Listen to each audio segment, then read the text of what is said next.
Every dog has its own day. ప్రతి కుక్కకి ఒక రోజు వస్తుంది, ప్రతి కుక్కకి ఒక రోజు వస్తుంది. This a saying.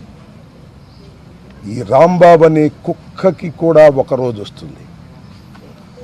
ఈ కులం లేని కుక్కకి కూడా ఒక కులం ఉంది, గుర్తుపెట్టుకోండి. లేదనుకోకండి, మీకే ఉందనుకోకండి. ఈ కులం లేని కుక్కకి కూడా ఒక కులం ఉంది ఈ రాష్ట్రంలో. కులాల ప్రస్తావన చేస్తుంది మీరు, నేను కాదు. గుర్తుపెట్టుకోండి చంద్రబాబు నాయుడు గారు. You monitored everything.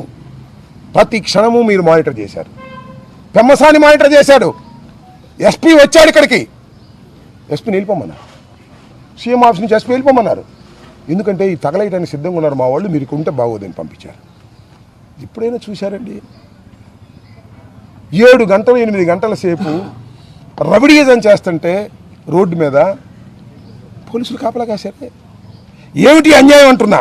ఇంత దుర్మార్గమైనటువంటి కార్యక్రమం చేసి 18 రోజులు జైల్లో పెట్టారు. ఏం చేశారు మీరు?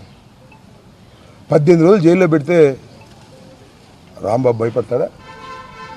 రాంబాబు భయపడతాడా అంటున్నా. 89లో రాజకీయాల్లోకి వచ్చిన వాడిని, విద్యార్థి దశ నుంచి రాజకీయాల్లో ఉన్నవాడిని, అనేక ఆటుపోట్లు ఎదుర్కొన్నవాడిని. రాగానే నేనేది